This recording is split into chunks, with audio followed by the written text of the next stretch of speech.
Okay, we are back with another SheBuzzin chat live with Outlaw the Artist. We're gonna wait a moment for the internet to act and behave because I don't know what just happened a couple of seconds ago. It kind of just ended on its own. I've never seen Instagram do that before. Welcome back, everyone. We're gonna act like that never happened and jump right in. So,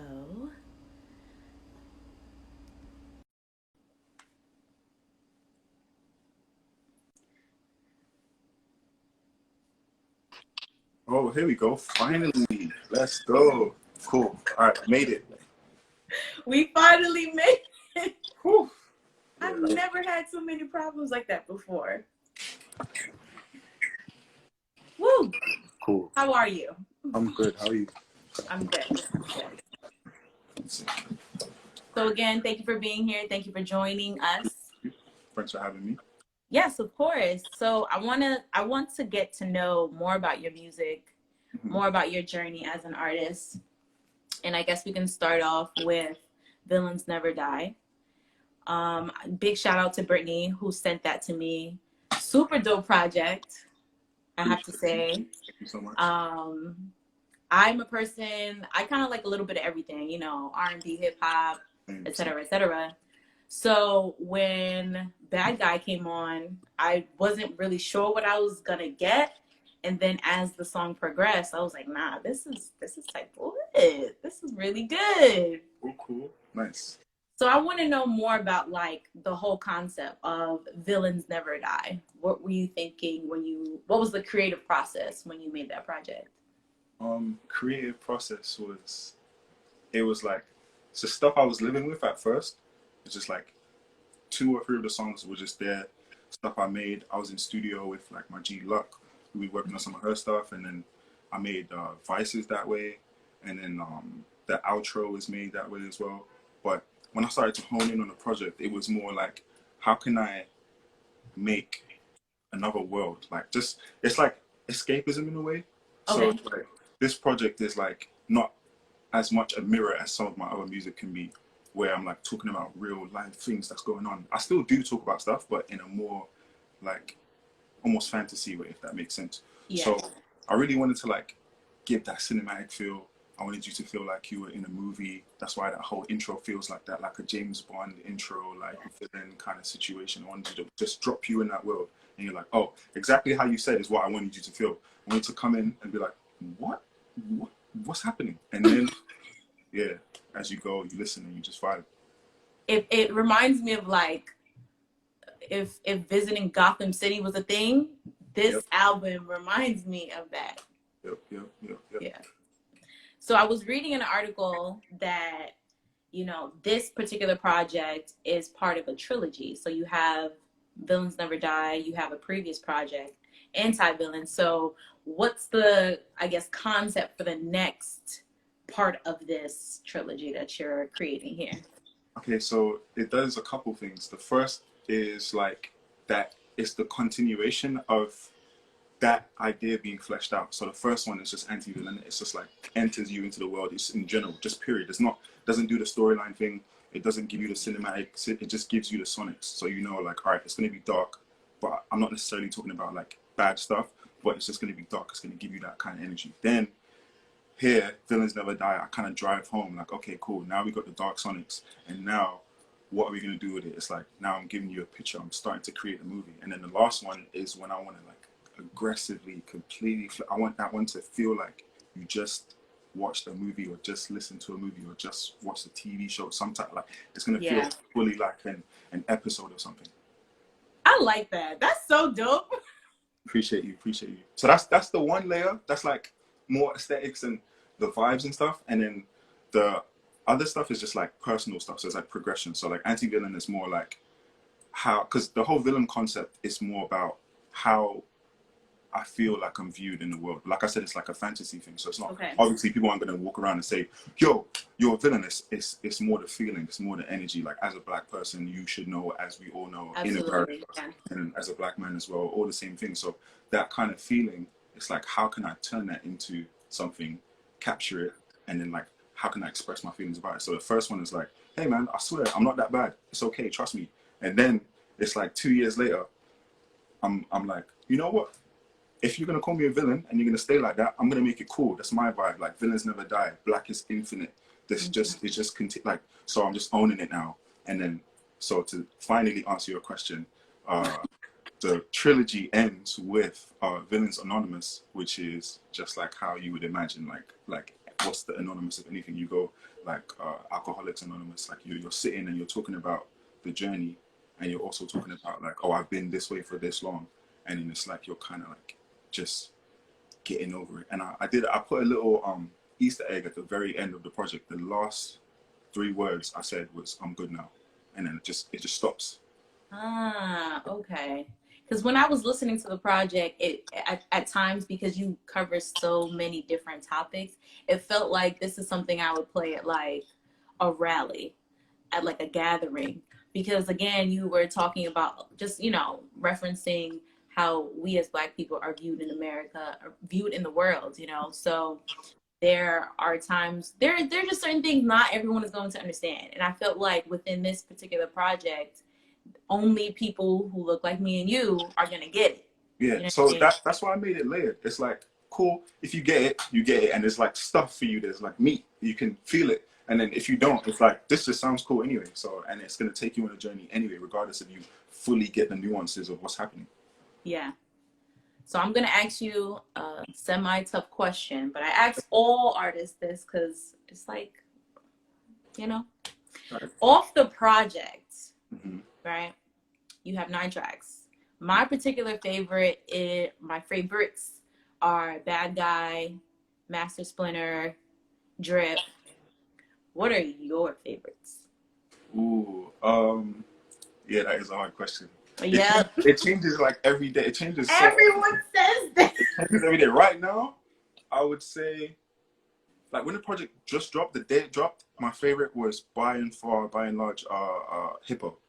Then, um, it moved over to Vices for a minute. Like Vices was like, yeah, that was hitting for me. But now, I think I'm gonna have to say Bad Guy.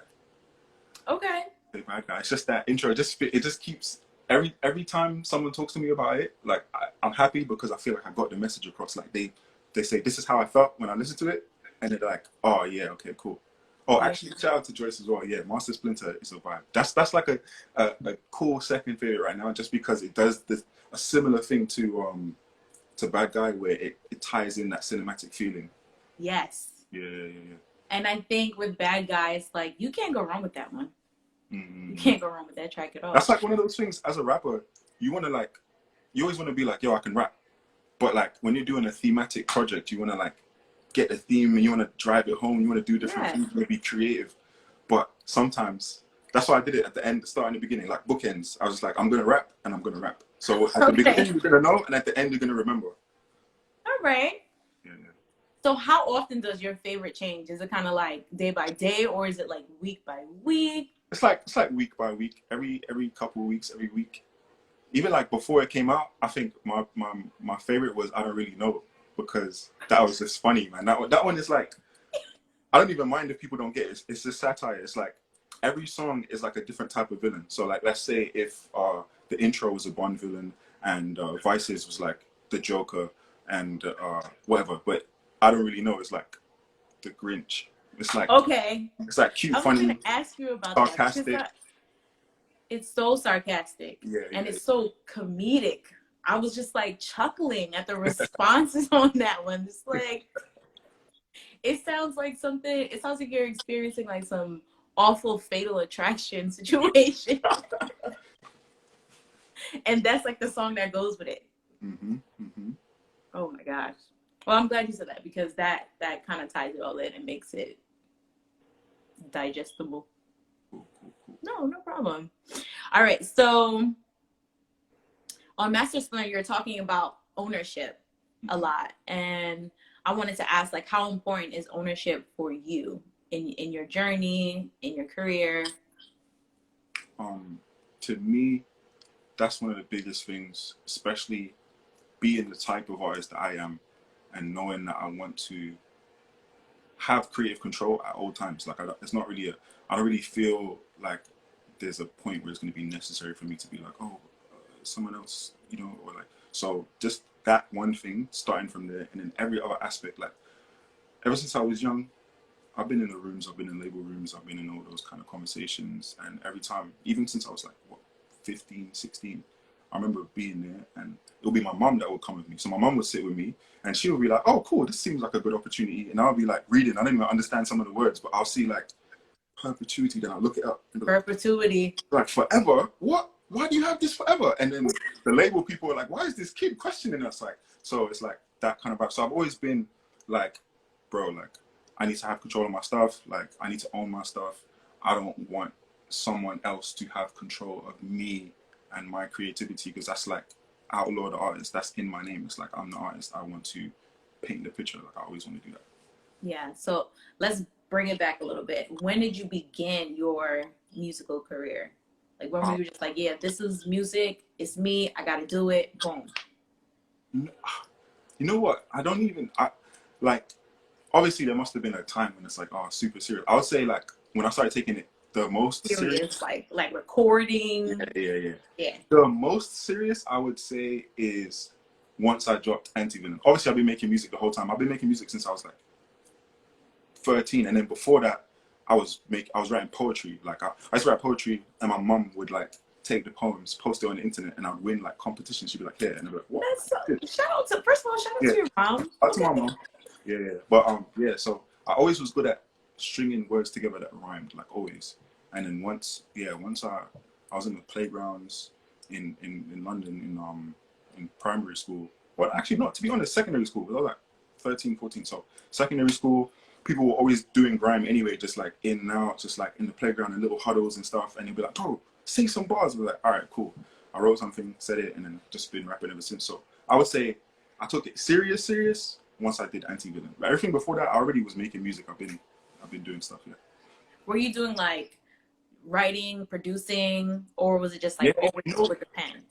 You know what's funny? I used to really be a producer. Like I used to produce every day of my life. Like I remember it was, once I started, I didn't stop. Like I produced until I was like maybe 21 or something, or 22, and then I kind of like fell off. But during that time, I made a beat a day, no matter what. But I think that's kind of the thing that happened. Like once I started to really feel like, okay, I love music, but the thing I love the most is like making the song, making a full song.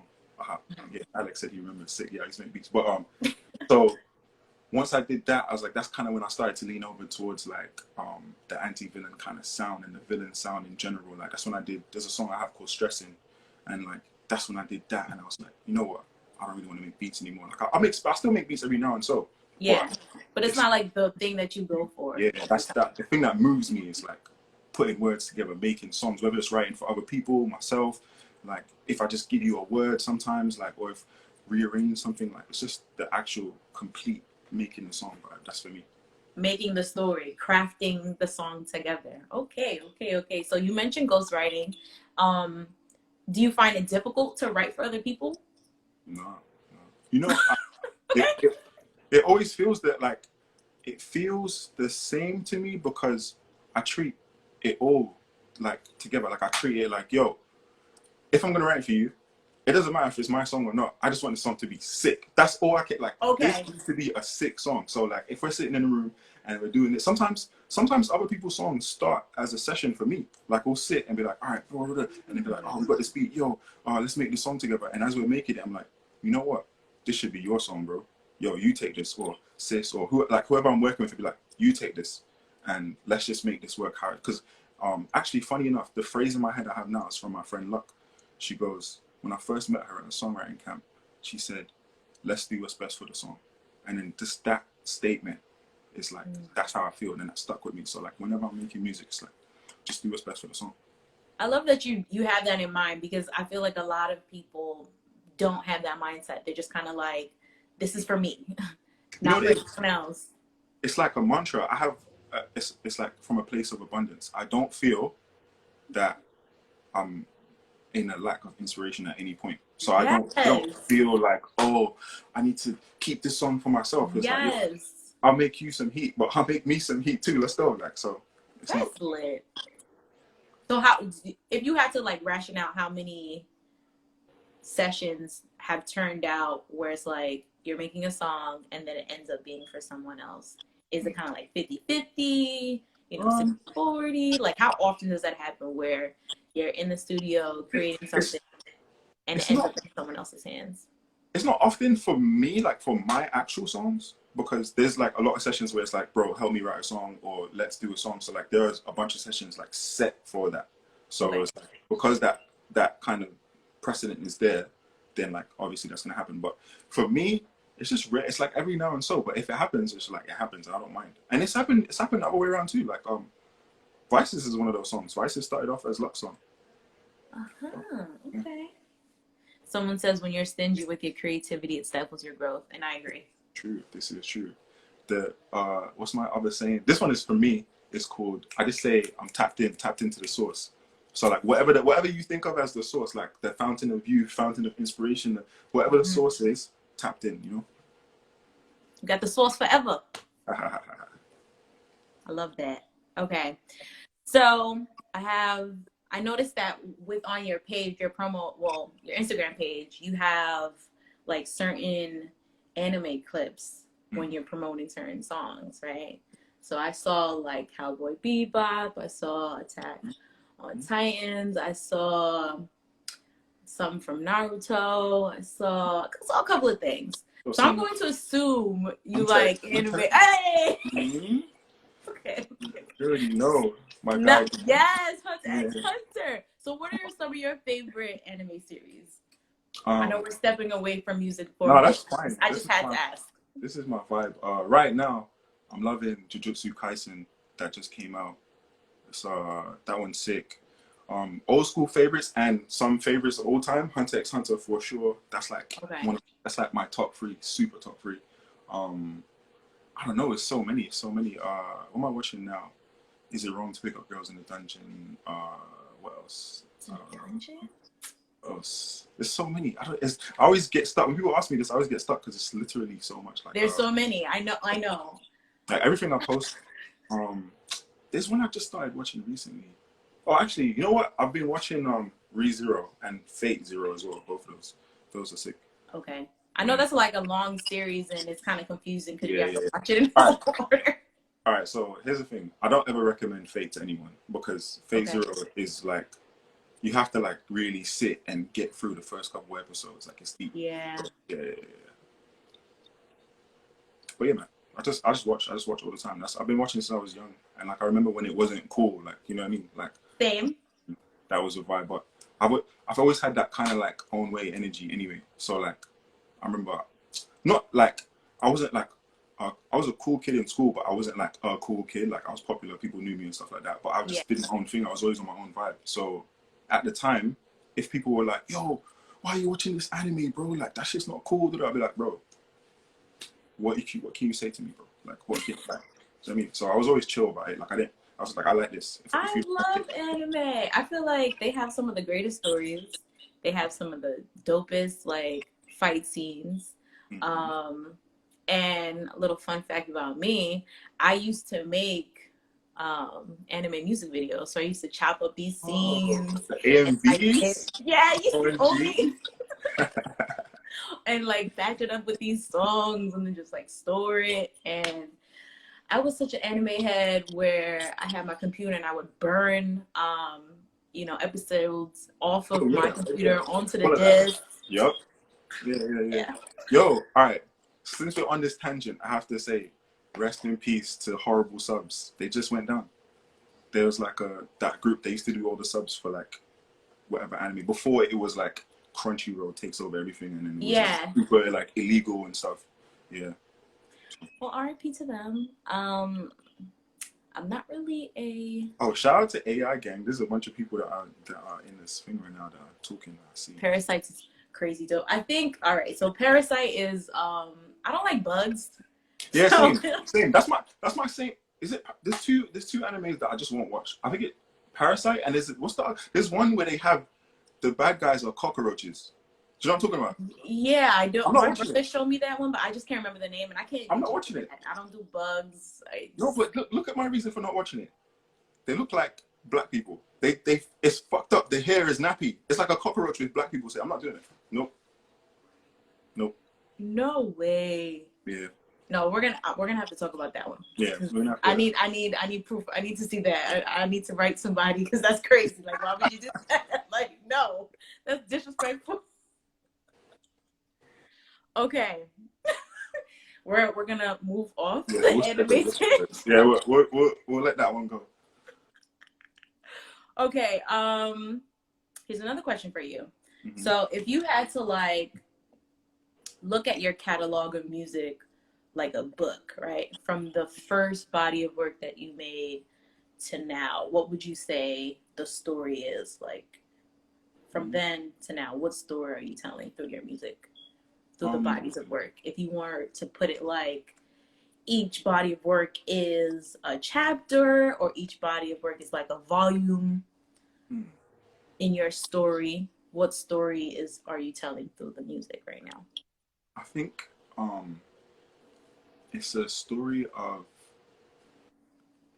wanderlust, like a story of exploration, because I'm one person that will never be afraid to like try out new things, test out different sounds. Even up to now, like I feel like I took a little hiatus after I did a project before Anti-Villain, Boso, and during that time, like I was writing for some other people or doing some other things and whatnot, and like the music I was making in between that time is so different to the stuff I have now.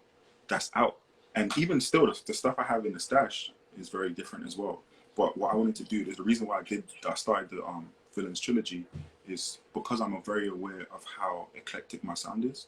I wanted to give people like a base, like that's my core, like this is my sound. So that's what the Villians trilogy is. So, but I think if you want to get a proper story like all the way around, I think it would just be a story of exploration, because I'm just always exploring. Like the next thing I'm doing now, before I drop the end of the trilogy, it's going to be something. I have something called Aroma. That's going to be like vibes.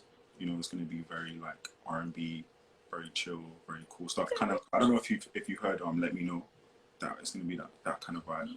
If you haven't, check it out afterwards. And then Right, I definitely will. Yeah, that's like it's more R&B, so you check it. And then yeah, so other than that, and then obviously there's like my Caribbean side that I haven't like, I've tapped into it in certain songs, but I haven't really shown it much. So it's like, that's why I said now it's time. I'm taking it more serious, and I'm just like, I'm really just exploring. So that's really my whole thing: is explore, have fun, express myself. That's really all it is. That's a story of exploration and wondering, learning. Okay. So we'll get to see different sides of you as an artist with the upcoming projects that you have on the way. 1,000,000%, yeah. Love I feel like I solidified it now. I feel like you can't, if I start making crazy music, you can't say like, oh, where's his sound? Like I feel like we know now. Like this is my sound. Yeah. So. Yeah, you've been consistent enough. Yeah. You can go ahead and venture off and do something different if you want. Mm-hmm. Okay, so do you have a date in mind when you want to release like the next part of the trilogy?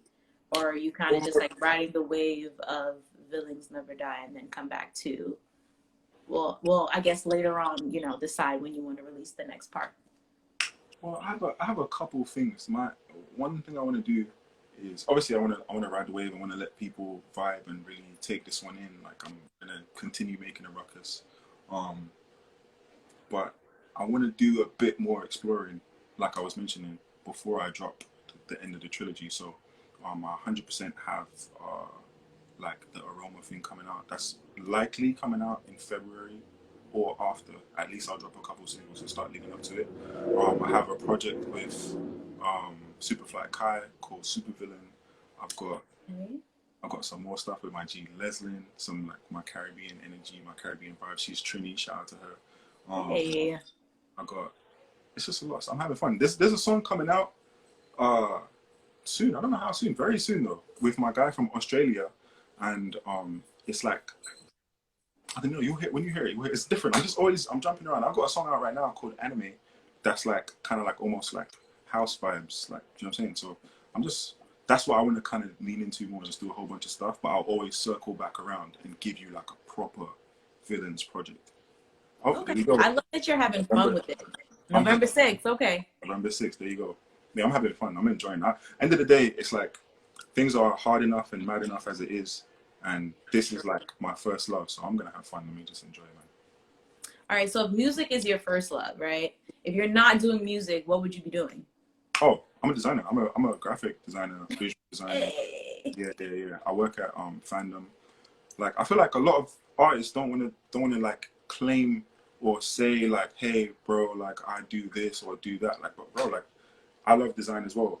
Not as much, but right. It's like right there. It's So like right there. yeah. So like that's my thing. I enjoy my job. Like I've got no qualms with it. Like I do my thing. They understand that I make music. It's not bad energy. It's about yeah. So I design mostly. All of the stuff you see on my Instagram is Yeah. either creative directed by me. Shout out to Ateska Tenko, my G. He did artwork for a lot of stuff I have. He does like some really sick illustration and stuff like that. So, but yeah, a lot of my stuff is either creative directed by me or like actually designed by me. Though what I'm doing right now, I've only got 3 on the row so far, but I have like a full set. Like there's like 9 more.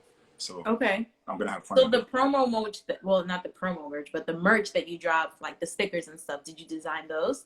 Yeah. So I just make it happen. Okay.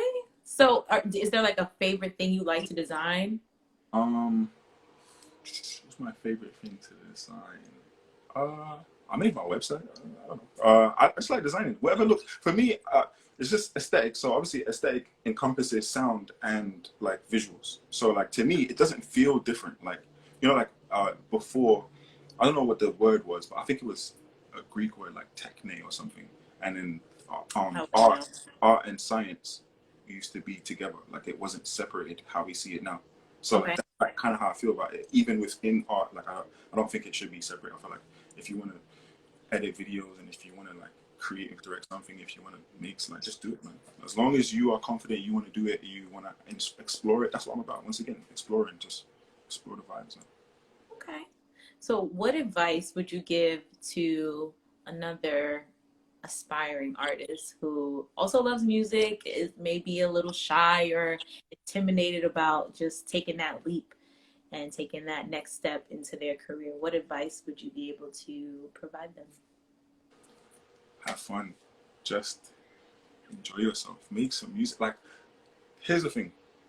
The way I came up in this whole thing is I came through grime. So like that's like one of the sickest, hardest training grounds. I'm talking like it's a boiler room style place packed full of people, and you go in there and everyone's spitting bars, but like it's one person at a time. But that whole one person at a time is you make it happen. So if I stand at the side like this, I'm never gonna spit my bars. No one's That's gonna spit my true, bars. yeah. You know what I'm saying? But if I go up there and I keep muscling people, people are gonna get tired of hearing my bars because it's like, bro, like give the mic away. So that training ground gave me a certain mindset, and then also being from New York, so London, New York, those things clashing together. The New York thing was like, bro, are your lyrics sick? Like, can you rap? Do you know all these technical things, predicates, all of that? Like, that's also important to me as well. But at the end of the day, the music is vibes. It's about feelings. It's about expressing yourself. And if you want to express yourself in a very technical way, that's fine, and you should do that.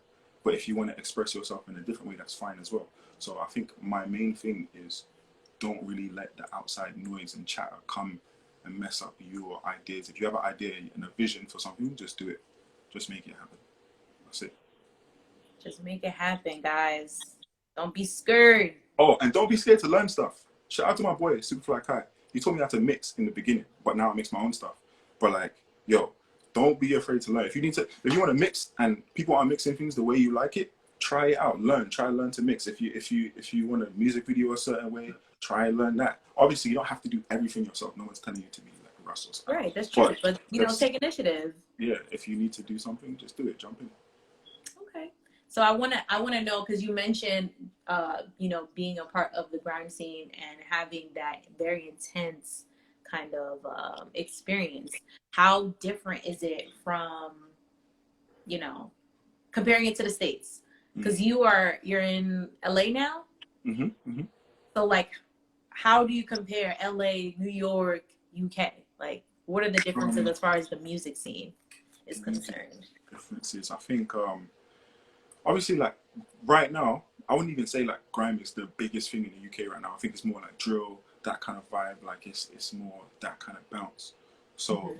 there's that. But I would say the culture in the UK is super rich. So it has like a certain feeling and a certain energy that you can't really replicate anywhere else. But then so does New York. Like New York has its own thing as well, which is like a whole different side of music, like where you're doing something else completely. And in LA, I think it's more, how would I say? Okay, let me try and get this. Let me try and make this concise. So London, I would say I would get energy from energy, Okay. powers. I would get that kind of like aggressiveness and assertiveness that I can always be sure of myself. That I've put in the hours. I practiced. I know I can do this. That's what those boiler room sets were like. That's what that whole kind of thing is like. Don't do this if you can't. Like if you're not good, don't even try. Don't do it. Yeah. And then the New York thing is more like how can I be technical, and how can I make these different things fit together? How can I do some type of lyrical backflips or something that's gonna be like wow, like how can I be better than the next guy? Because in New York, it's the energy I had from that was like everybody and their mom is trying to rap. Everybody is doing everybody. So it's like you have to stand out somewhere. And then LA is now where I come and I get that more musical side, the more like focus on the sonics. Like how does this really, really make you feel? And then once I tie all those three things together, that's like how I can get that sound. But like, yeah, that's, I think compared those three different places like that, I feel like that's the biggest like things that stand out in each place for me. Okay. Do you feel like you get more love from a particular area? I don't know. You know, it's okay. I actually don't know. I Like, mean, you're honest. yeah, I don't know because at the end of the day, I look on my Spotify analytics and it will say Rome, and like last year, I posted it on my Instagram. Last year, I did a song called Bringa with my G Bright Lights, and it it was big in the Latin market for like some time, and like my listeners from Brazil just skyrocketed. So it's like I don't know, people just listen, but that's cool with me. That's like I said, it's like I'm exploring all the time, and I want that to be the case. I want people to be listening from wherever. I don't want you to feel like, oh, I have to be British to like this. I have to be American. I have to be this. Just like listen. If you like the music, you like the music, and that's it. And like that's kind of why I make music the way I do, and always explore different things. Yeah, because it can appeal to anybody. So how often do you look at your own analytics? Is it kind of like a weekly thing, or is it monthly? I look when I drop stuff. I just look. That's it. Like it's like Okay. one, and I have the app. So oh, that's the thing too. If I to for other artists, like mind your business. You know, like look at your stuff. Look at your Mind your Yeah. business. Look at your Yes. analytics, check who's messing with you, where, if people like you more. Like for me, I switched over to Spotify because I was getting more love there. So I was like, all right, cool, I'll just do this. And even right now, I look at my analytics on Apple Music. It's not that crazy, but it's still coming up as well. So, yeah. Someone asks, who are you inspired by? I'll shout out to G, bro. I'm inspired by, boy, so this for me, I get annoyed with myself for these kind of answers because I feel like it Because it sounds general. changes. Yeah, it sounds general. I'm like, oh, I'm inspired by everything, but it's not. It's like I can say artists. I love Andre Free Stacks. I love Wretch Free Fruit. I love Free Too. I love Lauryn Hill. I love I don't know, like so many people. Like right now, um, who have I been listening to? My boy Scribs from the UK. He he's a producer and he's an artist now too though. But he produced some stuff like he's like won 2 Grammys recently or something. It's just random, but sick. But yeah, he's sick. I just listen to like whatever that catches my ear. I don't really have like a like the what my boy Ryan showed me this one song by this group called Issues. It was like punk rock or something, but it was just hard. The energy was just sick. It was just a vibe. So for me, it's like whatever sounds good to me, man. Yeah. Whatever sounds good to you. So I heard 3 Stacks. Oh Yeah. yeah, that's my guy. Yeah. That Oh, makes sense though. you know what? And speaking of free stacks, and I'm gonna do this. I feel like people should, but Tierra Whack is insane. Yes. Tierra Whack is insane, and she reminds me personally of Andre Free Stacks. So that's why I said that. And I will Interesting. confidently put her there. Like obviously she's newer than him, obviously, and Yeah, but she's but super dope. yeah, she's hard, man. She does her thing. So Super I'll dope. confidently put her there and say, yo, Tierra Whack is hard. I don't think I've ever heard a bad track from her. Yeah, same. Ooh, and Flo Milli. Shout out to Flo Milli. I like it's the opposite vibe. Yeah. Now you be knowing.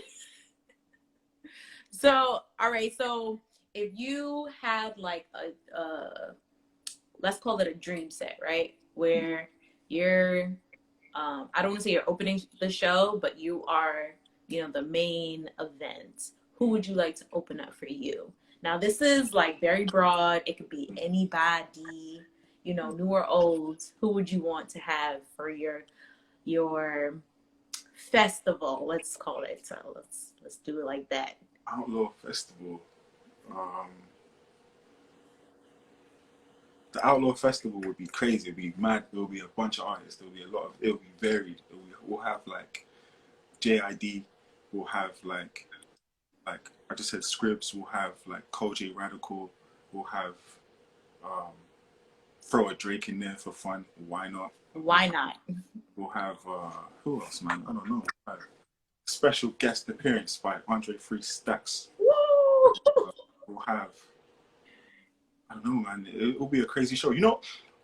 This is like I think I respect. I think I hologram too crap. That's funny. I think Tragic Hero, my G. We got a song coming out. I think I respect Tyler the Creator a lot as an artist. And like, but I don't want to be dishonest. Like I don't listen to him that much, but I do. I think Okay. like I feel like that would be a sick mixture as well. Like I feel like he would make sense for a show with me. Like who else, man? Yeah. A lot of UK people, and I think the UK has a crazy scene. But like I said, I don't want anything to be like a specific like that. It's not a UK show. It's just a show. It's like world music. Yeah. Like, Yeah. It's just a show. Yeah. I would definitely put like I met some people in Korea when I was out there songwriting, and like some of those guys are insane, like insane. Like it'll just be some kind of crazy show like that. Like, Someone said that Tyler's creativity is out of this world, and I think I agree with that because, sick, yeah. like you, I wasn't one that listened to his music like hardcore album to album to album, but his last project that he put out kind of sold me. Yeah. Yeah, it sold me. So we have the Outlaw Festival. we just put it out there, so it's gonna happen. It's gonna happen sometime soon. You know what I mean? 2020 is far from over. Oh, I got a phone call. Can you see me? We good? We good to go? Okay. So 2020 is, slowly exiting left. Do you have anything else that you want to kind of close the year out with? Just more music. I think that's like a promise I have to fulfill because I think I've done a lot of ghosting. Like I've done a lot of like, I put something out and I'm just living my life doing other stuff, which I don't feel guilty for. But I'm just saying like that's something I've done, and I'm okay with that. And now I kind of want to be on the more like consistent side. In overall, I'm consistent. I've never stopped making music. I always put stuff out, but now I'm out here like I'm drilling them, hitting on the head every day. Like I just put out a song with my guy Jujo. It's kind of like I was saying with Villians Never Die. It's more like fantasy and that kind of stuff. The song I did with Juju called How, yeah, that's more like direct. It's a mirror where I'm talking about what's happening right now. I'm talking about what's been happening. I'm talking about like all that kind of stuff. And then another one that I think people had said November 6th. That one is like talking about quarantine, like and I got some stuff coming out with a bunch of people, man. So like I'm just gonna be dropping music, and I think I just feel inclined to do it. Like that's how I feel now, and that's the whole point of like the freedom to do what I want and creativity. Like now that I just feel inclined to just go crazy and drop all this music, I'm just gonna do it. So I'm glad that it doesn't feel forced, and it's just something you're having fun with, and you're just like, fuck it, I'm just drop it because it feels good, and this is what I want to do. Yeah. So more singles. Do we have any videos coming? Well, Jujo just dropped the video for How, so that's out if people want to check that. I'm gonna be shooting some stuff in a couple weeks with my G Dave. Shout out to him in the comments. And I want to like, that's another thing too. So that the two I guess promises that I want to fulfill is dropping lots and lots and lots of music, and then I have to start putting some visuals out. So yeah, we're gonna shoot some stuff. Yeah, man, the people need some videos. Yeah. We're in quarantine. We got something to, fulfill our ears, but we need something stimulating for the eyes as well. I got you on the way. On the way. That's what I like to hear. So I feel like we had a good conversation. We talked a lot about the music, the premises of what you wanted to theme it as, what's coming up, what your plans are.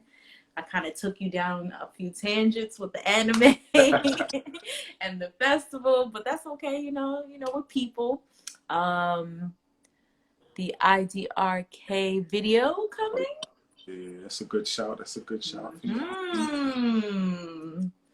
I love this. Okay, so I'm gonna wrap it up. I want to thank you again, Outlaw, for joining me on this conversation.